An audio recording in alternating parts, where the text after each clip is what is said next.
Yeah, welcome. We're gonna go over our Wildland refresher. The idea, did everybody watch the videos on fire engineering? Yes, sir. I know, you did, but the idea is to kind of streamline it a little bit so that we cut down on some of the in-person time with watching those videos, and then we'll come here, have a little bit more to talk about, and then do our skills and get you done with. So I just wanted to open it up and kind of go over some of the videos, get your guys' thoughts, talk about them. So on the case study one about the RIMS evac, what did you guys think about that? The reasons we wanted to show that video is RIMS is becoming, the rapid extrication team is becoming more popular. I believe there's either 4 or 5 now in Utah, with Utah County being one of them. So that's an opportunity of something we could be a part of. And the only requirement, the minimum requirement, is to have your rope certification and your Wildland, which we all do, are all red card certified. So it's something, if you guys are interested in either the SRT realm or the Wildland realm, that you could look into if you want. So yeah, I think that video kind of did a good job of painting the picture of there's different options out there, and it didn't come out and say it, but I think most everybody got the impression that probably was not the most effective way to get him out if he's unable to walk and exposing all those 50 some odd people to use to get him out. Any other thoughts? So the mobile attack video, that's kind of our bread and butter, especially around here in town. Something we should be good at. If you haven't gone out and practiced it with your crews, please do so. Get proficient at doing that. But also, don't be afraid to use our progressive hose packs either. We can go further than just that hose reel. So we want to stay mobile, and it's the most effective way typically for our area of fighting the fire. So it's a good thing to review, but also don't be afraid to put down hose and be comfortable using those hose packs as well. Corey spent a lot of time going through all the brush trucks and making sure they're all outfitted this year, standard across the board. I know there was a few things missing, but pretty standardized now. We took a lot of the stuff off, just so you know, so it's, the deployment rig is the one that has the most stuff on it. So we keep it pretty basic and just in the same. And then you guys all watched the video of the season, the rehab, or the review of last year. Had a pretty busy year overall, nationwide in Wildland. They showed you all the statistics, and it was definitely up there for fires all across the nation. This year, something we look at during the refresher is the outlook for upcoming year. These are good resources for you as well.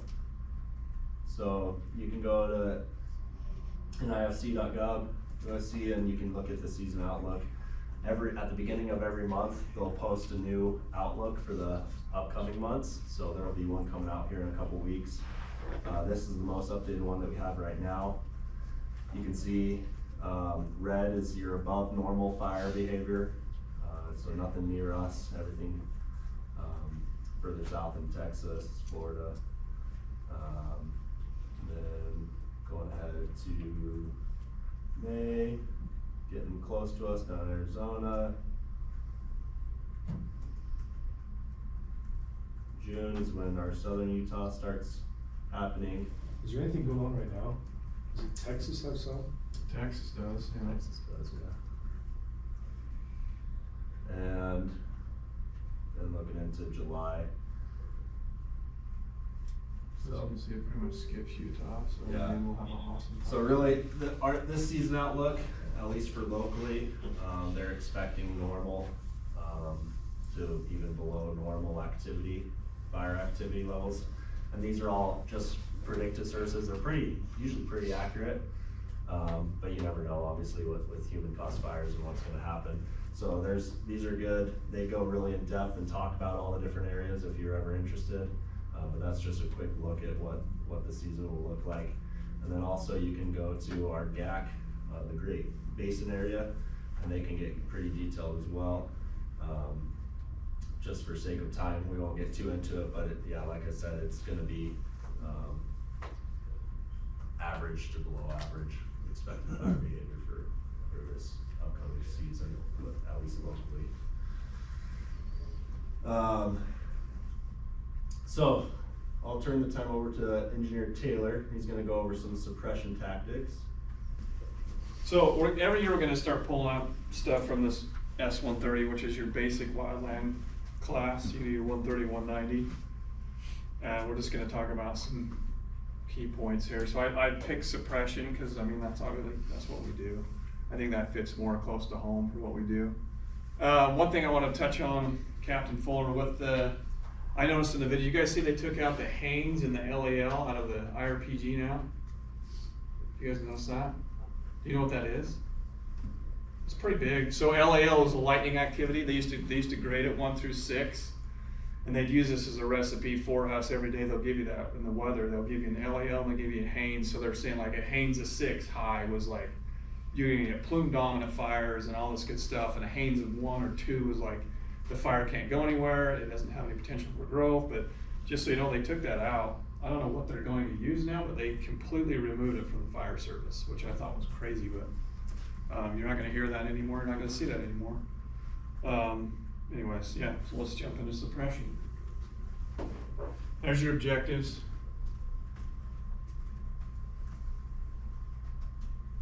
So let's talk about some fire line construction standards. I know everybody goes, we don't dig fire line, we don't do that kind of stuff. Well, we do.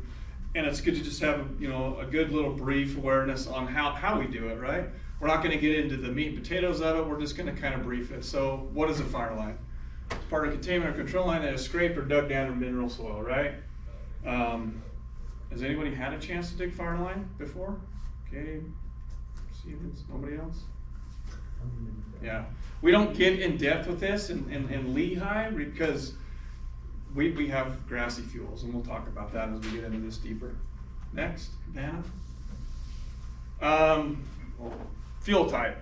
I like to ask questions. I like crew involvement because it's going to make this go quicker. So why do you think fuel type plays into fire line construction standards? Heat and growth. Fire behavior. Fire behavior? What'd you say? Heat and growth. Heat and growth? What do you mean heat and growth? The thicker the Okay. fuel, the hotter it gets, and the hotter it is, the Yeah, more it can exactly. grow. Well, depends on how wide your fire line's gotta be, Yep. trees, What determines that?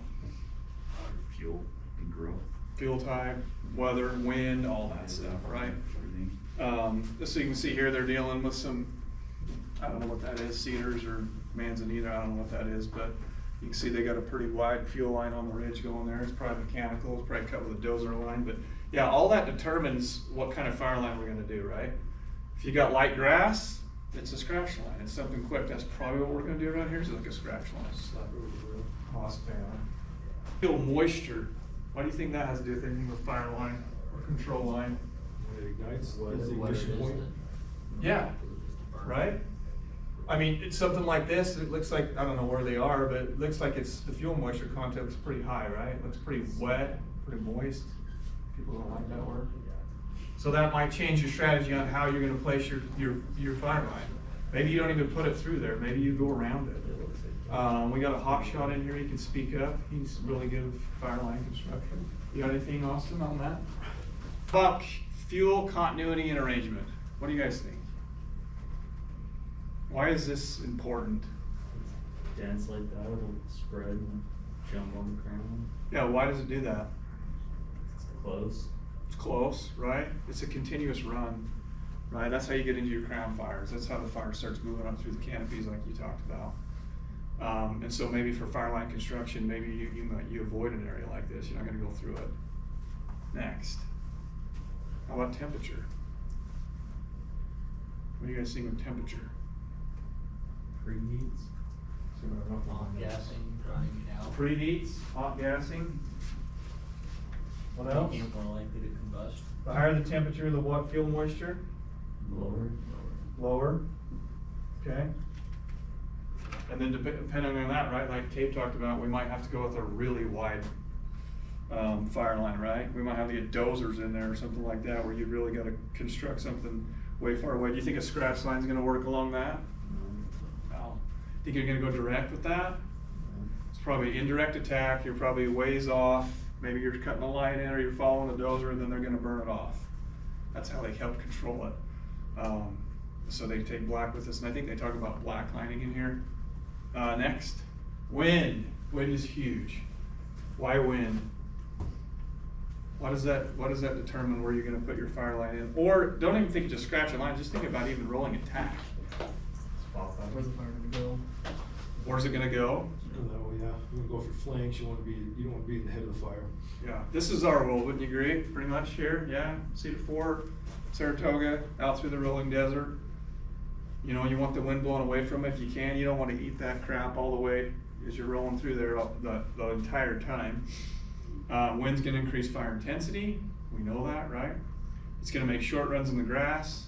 And that's going to determine how you're going to attack this fire too. You get a severe windstorm, sometimes we might just watch it.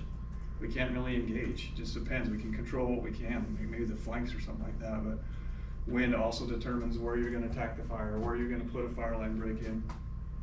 Anything else? Wind can help us also put the fire out. Yes, it depending on can. which way it's going and Yeah. what's been burned off or what's at the top or whatever. I think you guys saw it on Traverse Mountain, correct me if I'm wrong, but I mean, you had something like this and then the wind the next day switched or that night switched and it blew your fire out. Especially in grass, that can happen. And so that's something for the IC. That's something long-term planning to think about when he gets a spot weather or somebody comes in and says, yeah, this is what's gonna happen with the wind at this time. We've got a cold front, blah, blah, blah.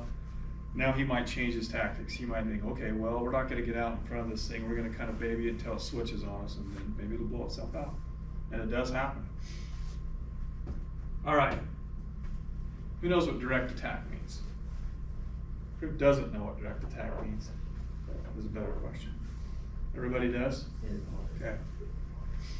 So he's providing an example of direct attack, right? He's right next to the flame. If you look in your IRPG, it'll give you a flame length, and it'll tell you, it'll determine based on the flame length of how close you can be to the fire.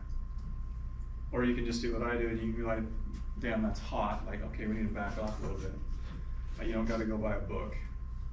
Okay, next. What's indirect? You guys think we do a lot of indirect attack here? What you think, direct or indirect? Direct. Yeah, we do a lot of direct, right? Indirect, that's the hand crews. That's the hot shots, you know, they're out a mile ahead of it, I don't know, 500 yards off the line, whatever they are. They're trying to get around this thing, we're trying to circle this thing. So they might go with more of an indirect approach. Which one do you think is more dangerous? I don't really know, I just wanted to hear what your thoughts were. I don't really know. What do you think? I think typically, I mean, direct has more risks to it, but it's also Yeah. the most effective way. Yeah. If managed appropriately. This indirect attack, this is where your lookouts play a major role. Everybody knows what a lookout is, right? Because they're watching these guys and gals down in the timber or on the backside of a hill. They can't see the fire. It's a watch out situation, right? Cannot see the main fire or in contact with anyone who can. This is probably the most dangerous in my opinion, but yeah, at least direct attack. You're right on the flame. For our initial response, at least our initial response. Yeah. Any questions on that? Nothing? Okay, let's go to some suppression techniques. Hot spotting. Who's heard this term before? Anybody? Nobody? Nobody's heard this? Yes. Yes? What's hot spotting? What's your definition of hot spotting? Basically hitting those key points where like it's the most you're threat. talking suppression.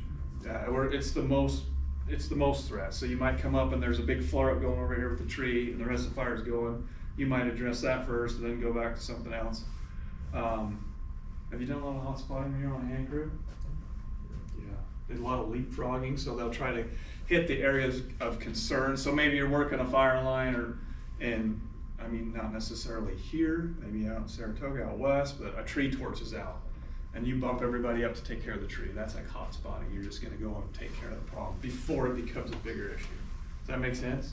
To prevent a spot fire, prevent something from shooting over the line. So that's kind of what he's doing here. Any questions with that? And you'll hear this term, it's out there, it's a real term. How about cold trailing? Funnest part of all. It's that shit that hurts. pipe, but I dared to Yeah. water on So is he doing it right or wrong? Wrong. Kick that guy in the head. Yeah, he's gonna burn his hand. You're supposed to use the back of your hand. Why? It's just like what we teach 5-year-old kids about grabbing a doorknob in a structure fire. You're gonna grab it. Anybody got any experiences with cold trailing that they wanna share? The point is, look for the white ash.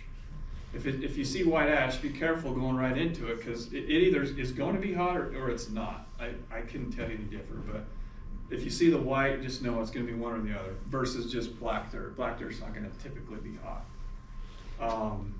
What else can I tell you about cold trailing? Watch for snakes. I was cold trail in St. George, and I came around the frickin' rock cropping and came right down on a rattlesnake, and then they killed it with a Plasky, but that's pretty scary. But yeah, watch, just pay attention to what you're doing. It's low key, it's the end of the day probably, things aren't exciting, and you're just kind of, cold trailing along. For us in grass, you don't really got to cold trail that much, just for here, right? Grass burns and it goes out and it's cold. Phragmite, same thing, down by the lake.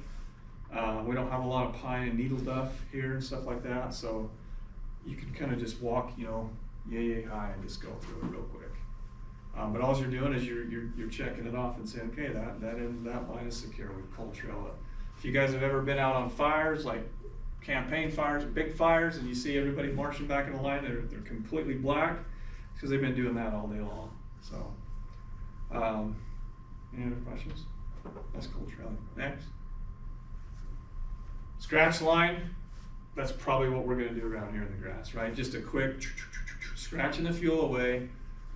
Like Cabe said, it depends on the fuel type. Well, grass is yay high, so if it's a foot high, we want to be a foot away, 1.5 times the length of the fuel type or the flame length, whatever it is. It's just a quick scratch line. Yeah, I don't know how to beat that one up. Any questions on scratch line? Next. Fireproofing. This is going to be in big. This is like spraying foam, wetting something down, wetting a structure down. These big piles that they don't want to catch on fire from an ember or something like that. I don't see us doing a lot of that here, but if you go, way up north into Canada and stuff, where they got these huge, massive timber fires, they might do some of that stuff. Around here, I mean, we can spray the grass and it's not going to burn. So, yeah, I don't see us doing a ton of that. Burning out. You guys always get this one. Everybody always asks me, what's burning out and what's backfire? Do you guys know the difference? Have you heard it before? So burning out, Greg, you want to read the definition? Little Greg?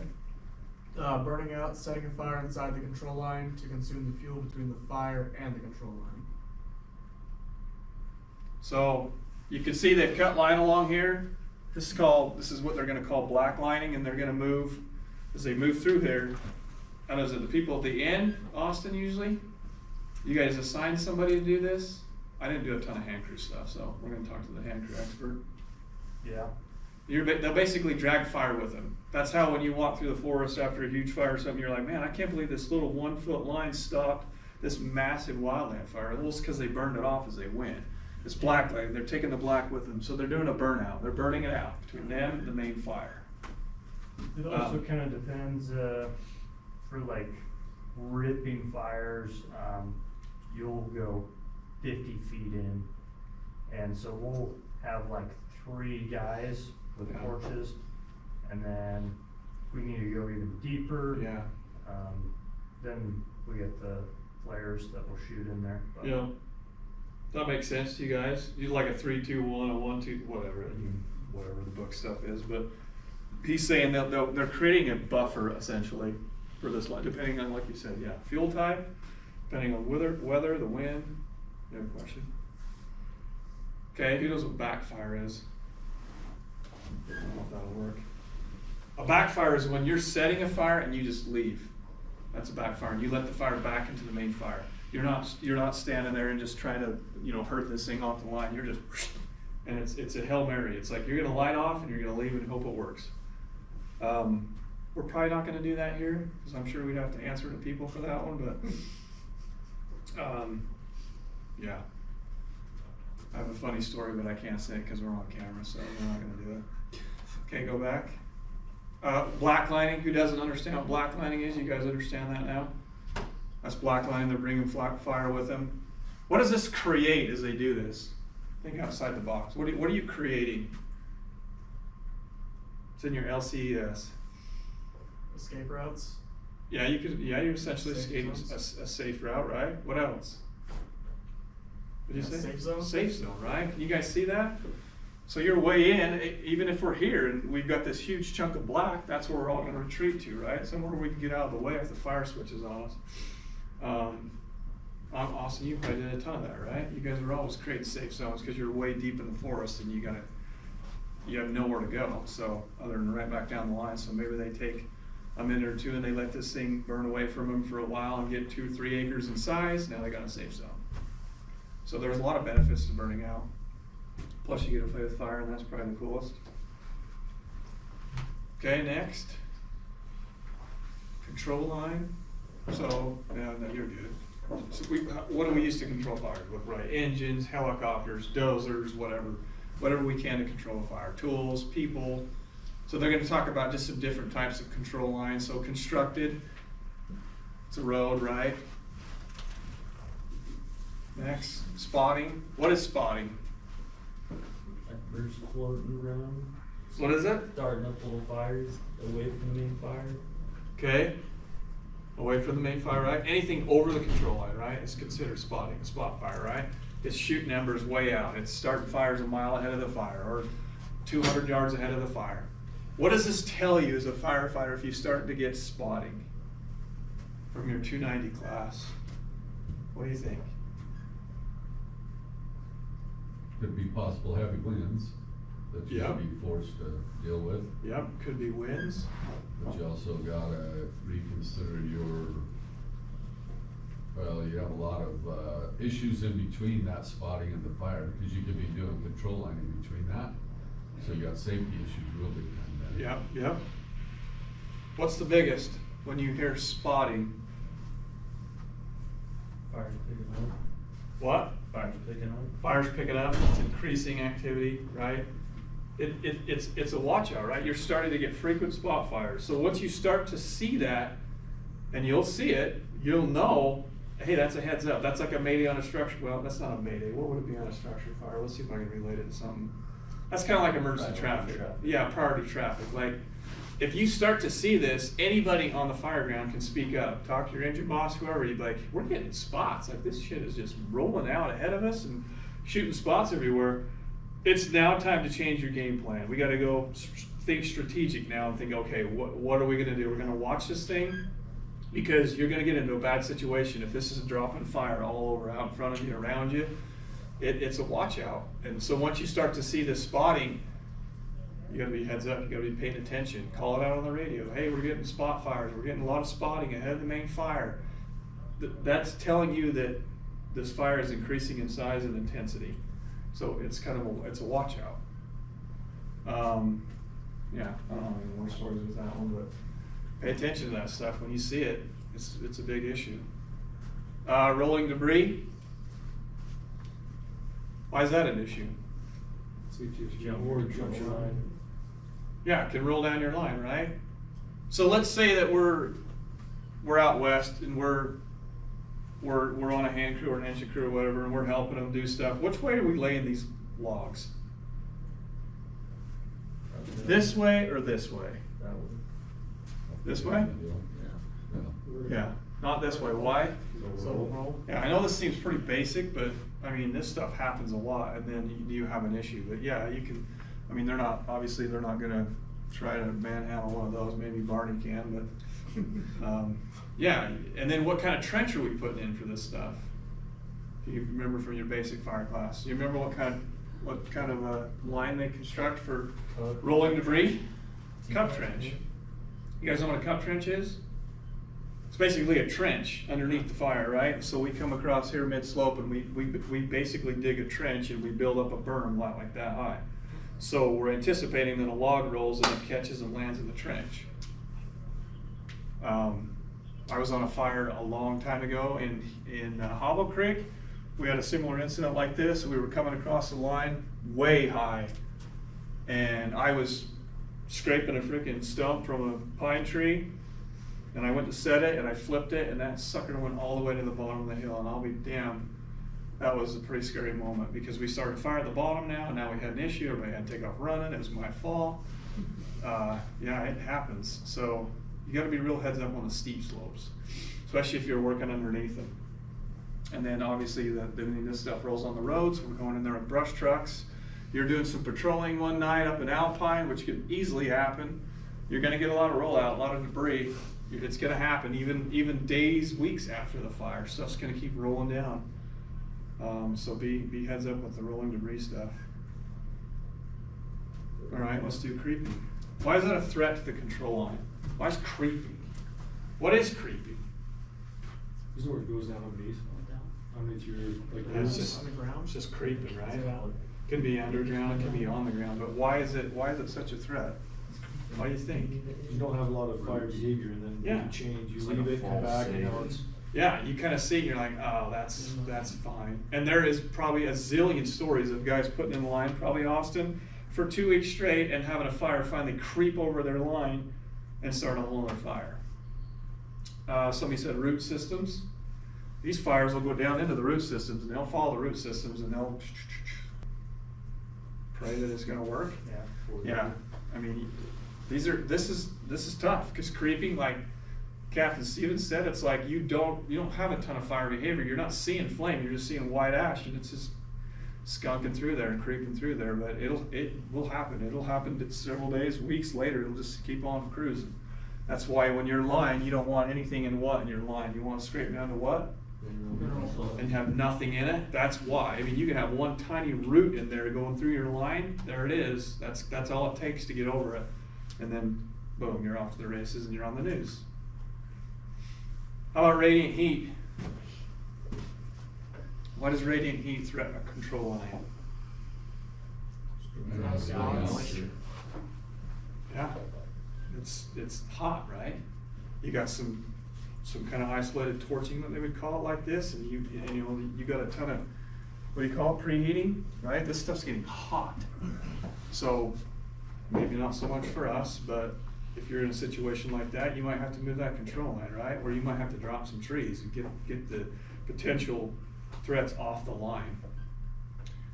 But yeah, you're going to deal with that kind of stuff. Radiant heat is huge, and it'll ignite other stuff. It preheats all day long, right? It gets hot, and all of a sudden, you'll see it. The trees start to turn brown. They'll start to die. Any questions with radiant heat? Plus, it sucks to work in. Mechanical control line, dozers, right? Securing the line, you're going to go back through after they come back through and you've cut your line. Somebody might walk your line, your crew boss or somebody might walk back through, your squad boss, whatever you're doing, your IC, whoever, and you want to make sure it's secure. You spend a lot of time doing this, you want to make sure it's secure. You don't want to half-ass it, just kind of move through it quickly. So, because that's the only thing that's holding your back door right there is that line. So you lose it, it's gone. And you've probably spent, well, Austin, you've done this probably many times where you've spent a lot of time doing that kind of stuff, even with an engine where you're just patrolling and cleaning stuff up, and if you don't secure it, man, you're gonna be a mess. Have you guys worked around dozers? Anybody worked with actual dozers on a big fire? Yeah, no, yes, no, maybe so. They make a mess, but they do a good job, right? But they also have to go down to mineral soil. They have to be clean. So we have to go back through there if we're working with a dozer. We got to get all the stobs out of the road so you don't trip on them and kill somebody, give them a pneumo. You guys know what a stob is? It's where somebody comes through and a person like me who's pretty lazy doesn't want to get all the way to the ground and cut a chainsaw, so they cut it about this high. So then you got like a punji sticking up from a branch, and if you fall on that, it's pretty much going to give you a pneumo. It's going to hurt pretty bad. So you got to go through, you got to remove all that stuff. You might have to have him come back and reblade it to push it out. You don't want a lot of fuel in your berm. Why? Because it can, yeah, you can get some radiant heat heating some stuff up. It can spot over there. So there's a lot of stuff that goes into dozer operations. There's actual qualified people they're called dozer bosses. We're not going to get into it, but just know when you're working around dozers, they're loud, they can't see anything. You want to be, you know, to the side of them if you can. You want to be out front of them because they'll just push you right into the berm, and now you become fuel. And there's cases that's happened. So next, engines, our world. What did they say in the video for the driver? He wants to be able to see what? With the firefighter out front, you remember? Did you watch the You video? don't run them over. So you don't run them over. I mean, we've showed people rolling attack methods. They did the same thing in the video, right? But I really like that. That's a good rule of thumb to just be able to see from their head to their feet. That way you have enough time to react as a driver. So you're out doing rolling attack. These guys are obviously off to the side. They're not going to get run over, right? But if you're out in front, you're cruising through the grass like we would here. You want to be able to see from their head to their feet so you can see if they fall down. They talked about the video coming up with hand gestures for doing rolling attack. Come up with your own as an officer for your crew, you know? Like, I mean, we had one that was just like a quick stop, and then we had an emergency stop that I like to use, and I still use at county, but if the guy, the lead person's out front, he doesn't see the engine stop, you turn around and you blast the windshield with water. That's an automatic stop. Why that's a good rule of thumb. This guy's out working in front of the desert out here in Saratoga. We've done it. There's huge freaking holes out there. You're out rolling around in the dark or whatever, and then he falls down. That driver just runs him over because he can't see him very well. So that way, at least if he's on the ground, he can turn around, hit the windshield. That's an automatic stop. There's tons of safety issues with engines, right? We know, we've been around them. They're big, they're loud, they're heavy. Sometimes the drivers can't see, it's smoky. So just come up with some basic hand signals for your crews and you should be safe.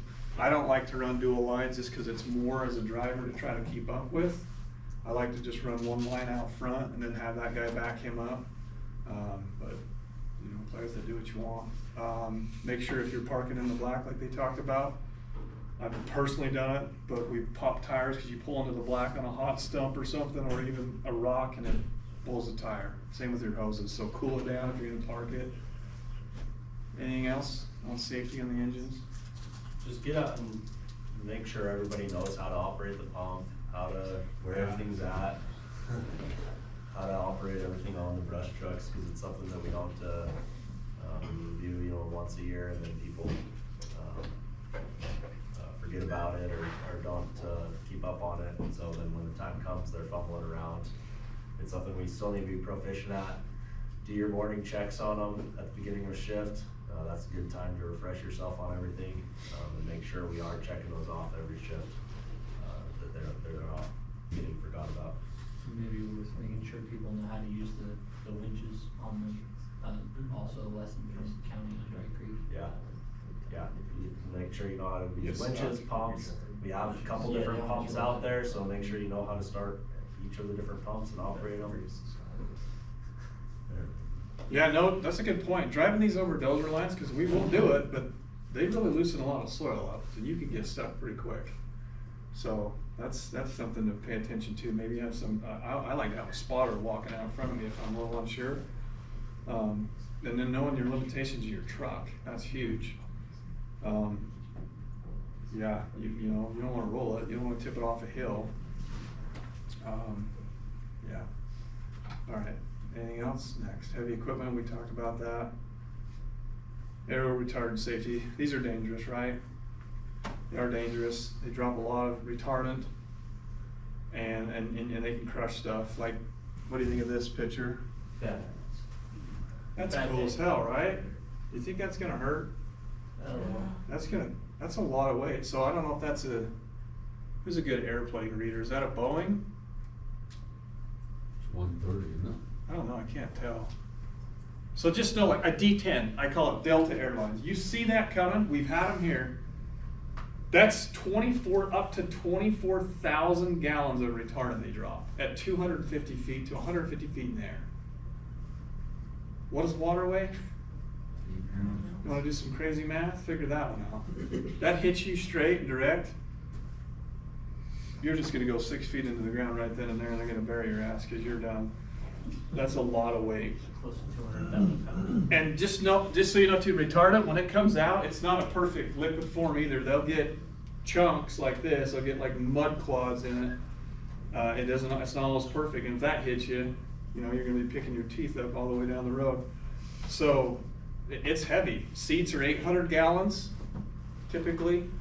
They're dropping this retardant. They're knocking over trees. The Matt Burchett incident, local guy here from UFA, that's how he got killed. This big old freaking D10 come over and took a tree over. I want to say it was an 18-inch round or 26, like yay big, and it just blew it right over and crushed him and like 6 other people. So they're cool to watch, but you got to be heads up with these things. And know this: you see this coming in. Don't assume that he knows that the line is clear. Don't assume that Air Attack has said, yeah, you're good to go, because I'm convinced they're just going to do what they have to do to get the job done, especially because they're a pilot and they don't care. They're high priority. They don't want to make a mistake. So if they're coming in and you see this lead plane, this is what this is, a lead plane. He'll shoot a little streamer, usually of white. That means the tanker's coming in behind him. If you see that coming, you've got to get out of the way. Like, just drop your stuff and run. There's some safety things you can do in your RPG about how you're supposed to lay, right, with your head towards the oncoming aircraft and all that good stuff. But just some safety issues. You see this stuff coming, it's cool, but you got to get out of the way. I don't know what that would do to that engine, but that's probably going to cause some damage. That's a shit ton of retardant coming directly down on it. And we don't get to hear, it's called air-to-air on our radios. We don't get to hear the air-to-air traffic. So just a quick down here. You got Air Attack 2,500 feet above the fire. He's over air operations, and he's talking on air-to-air to the tankers and the Air Attack. We don't hear that. We hear air-to-ground. That's from air to the ground. If they have an issue, or they're like, yeah, I'm unstable, I'm hitting high, they're going to shoot that. I got to be politically correct about this. They're going to drop their retardant wherever they are, because they don't want to crash it. I don't even know what those planes cost. $10 million plane, right? So they're gonna let it go. They're gonna let it go. They're gonna let it fly so they can get out of a bad situation. Just know you're not even gonna hear that traffic. That's why it's cool to see them, take pictures of them, but be heads up with aircraft, especially when aircraft starts coming in. Helicopters, there's stories. I don't know if you guys know, there's a collective in a helicopter. There's 2 buttons. One opens the bucket, and the other one releases the bucket. So I don't fly helicopters because I'd probably release a ton of lines. Like, it's right there. It's too friggin' that close. So they're flying over and they go, oh shit, my bad. They're gonna let the whole line go. It's a safety thing. So when they're flying over your head and you're like, oh, and water's dripping on you, just know if he accidentally hits that button, you're gonna kiss that entire bucket and it's gonna kill you for sure. So yeah, just be heads up with aircraft. It's cool to watch, but it's dangerous. Anything else? No? Nothing? All right. Well, thank you. That's all I got. Yeah, I think that's a good reminder on a lot of our basic suppression techniques that we need to remember. We've got a video now about a story about a shelter deployment, and then after that we'll group up outside and do our practice shelters. There was a huge potential for extreme fire behavior and danger. Just so you know, this is becoming more frequent too, is shelter deployments, so. Initial dispatch came out as a smoke check. En route to the incident, dispatch came back and upgraded it to a vegetation fire. The initial report was around 3 to 5 acres. 361, engine 272, engine 89, engine 86, engine 27, 52, 82, 72, 62. Transport goods are 2741. Head crew 23, Foxer crew 2, Grouser crew 1, water tender 51, water tender 62, medic 61, medic 19, a vegetation fire in the area 846 up at Country Hills Lane, across the highway 193. That's a real stack, by the way. Attack 9, 1342. Air Attack gave a secondary report on conditions. Air Attack 230, fires now 10 to 12 acres. As transition into the timber, looks like it's not going to slow down. We were first on scene at that point. It was very chaotic communications-wise from the beginning, just because lookouts were calling the fire in, the aircraft were overhead. I think we were on scene, they were still trying to get checkbacks, so there's a lot of confusion on the communications channels.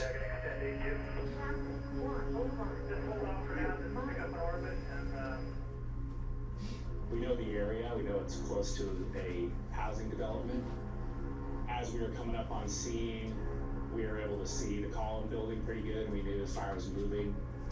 So we continued down the highway, and as we passed the gate, we decided to make access there. So we backed in. We had a low intensity fire backing towards us on the right flank. It was nothing exciting, just gonna be a standard anchor and flank hose lay was the tactics we were looking at.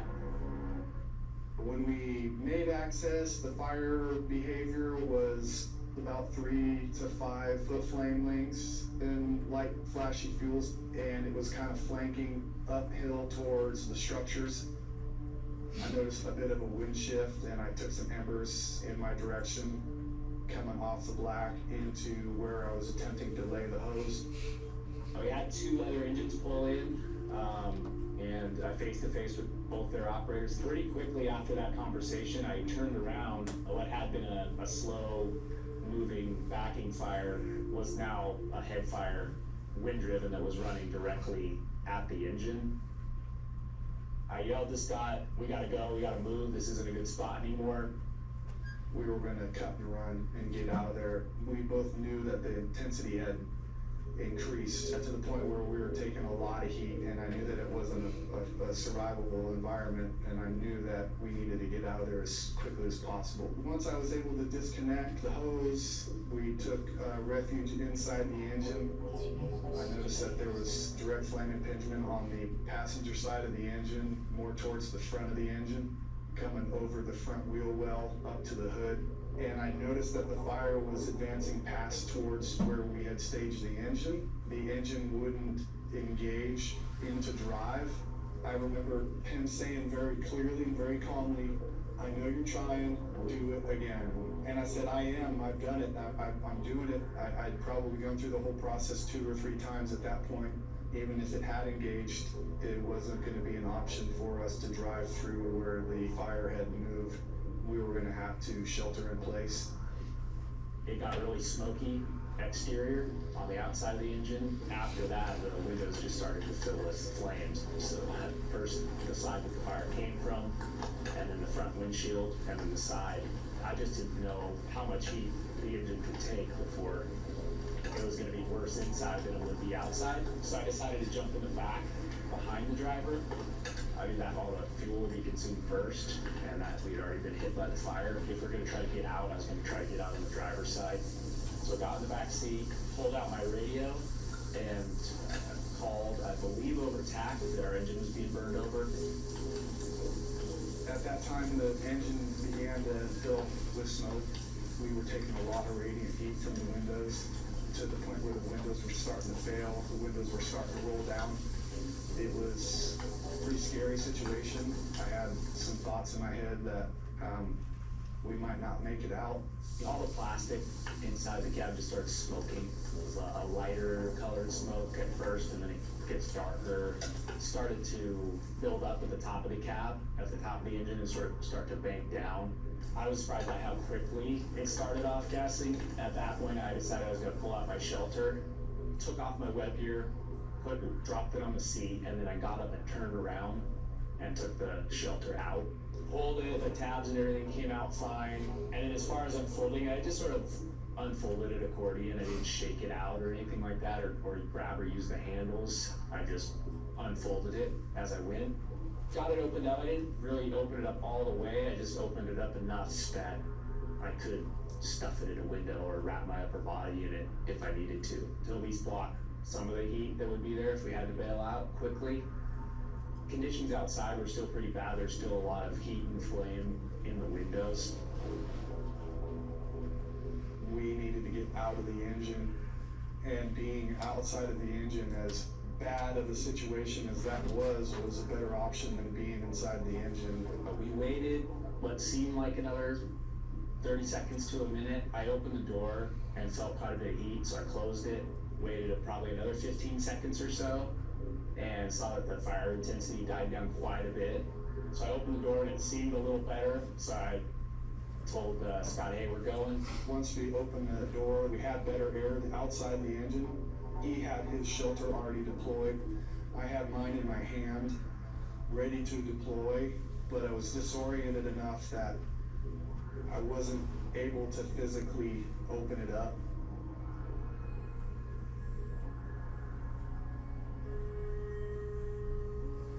So I had the shelter in front of me.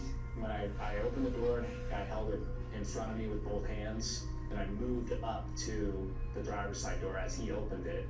And as he got out, he got behind the shelter. We moved backwards with the shelter up in front of us along the side of the engine towards where the fire had come from. And then it was pretty cool by the time we got to the back of the engine, so we turned and ran farther into the black, and then made it about 150 feet, 200 feet in, and stopped. I had better air, I was able to clear my vision, and I was less disoriented. I was able to kind of focus on the situation I was in a little bit more clearly. I dropped my shelter there and left it there, took my radio and called on the command frequency to the incident commander, telling him that we'd been burned over. Need code 3 medic to 193 in Country Hill Drive, ICT will be on Country Hill Drive. You have a burnover, shelters deployed, and also let one medevac helicopter. Then we moved up to the road and made contact with the CAL FIRE battalion chief, and they transported us to the hospital from there. I called my fiance and let her know that I was being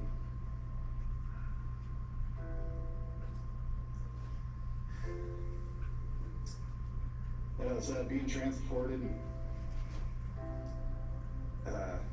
That was okay. We were evaluated for smoke inhalation because we'd been in the cab and been inhaling that smoke, but everything was all clear and we were out of the hospital the same day. When we ran into the black, I got that rush of anger, kind of threw my helmet down, and was overwhelmed with that. But that anger kind of stuck with me. Once I knew that I was okay in the medic unit, I still felt really angry, and I felt like I kind of let myself down, I let my captain down. Going through it over and over and over again in your head, that was the hardest part for me. I took some time off after the incident just to spend time with my family and process what had happened. And in the military, we're taught, suck it up and drive on and just soldier on. And I've done that in the past, and I knew that I didn't want to do that this time. So I let my peer group help me out, and I was open, communicated with it, spoke with some counselors, and we've realized through things that people go through in critical incidents like this or in combat that they can't keep it inside. Yeah, there's definitely some lingering side effects in the first week or so. It's hard to sleep, a lot of thinking about what had happened, and a lot of thinking, what happened here, and what was the timeline. So writing helped me, being able to write down my own timeline of events, so I could build a picture in my mind of what had happened and what could I learn from it. So I took a shift or two off, but getting back to work was good, just to get back into a routine of things. And I think a healthy part of dealing with that after incident stress. The entire time we were in the engine was no more than 3 minutes, and it was already no longer a safe situation for us. But I think that people should know, deploying your shelter inside the engine, it protected us from that heat, but the fact that the windows were already starting to fail in that short a time, it can be an option, but it's not going to be sustainable for very long. If you or someone you know is going through a hard time, please reach out. Don't suffer. Okay. So yeah, that's an example. I don't know why we get so many of these case studies out of California, but I'll leave that up to you guys. No. Shut the camera off and we'll tell you. Yeah. No, pretty crazy. If you guys notice the timeline, that all happened within 12 minutes of them arriving on scene. So it kind of goes to show you just how heads up we have to be with our initial attack response, to see what all is going on, get a game plan, get people in position, in safe position where they can start making some headway on it. And then pretty crazy to hear him talk about how conditions on the inside of the cab, you may think it seems like a good idea, but may not be as well. It's definitely an option, but like you heard them say, conditions on the inside cab were probably worse than they were outside of it. So something to think about. Anything you guys thought about watching the video or noticed? I mean, it's easy for us to backseat quarterback that, but look at, like, we talked to where the head of the fire is going, the wind direction, and where we decided to pull our lines out. Yeah. Again, I'm not gonna judge, I wasn't there, it's easy to do it here and control environment, but they weren't that far off that road. I mean, maybe if they didn't engage as far into it, if they could tell, or back up before they pulled the hose lines. I mean, they're pulling out on their road I mean, it's different kind of, there are probably better places they could deploy and start their fire attack. So being towards the head of the fire. For sure. As you watch fire shelter deployment videos or case studies, if you read about them, almost all of them, I would say, the vast majority of them have some common things and common factors. You notice that it's a relatively small fire. They said 10 to 12 acres in size. And they thought it was some pretty low activity fire behavior beforehand. So, and you'll notice that almost on all the shelter videos you watch, they all say the same thing. The pretty low intensity, nothing was out of the normal, nothing catching them off guard, and then all of a sudden it picks up. They're in a bad spot and have to deploy. So something to be heads up about when we're responding to these calls in our area. So awesome. Any other questions, concerns, comments?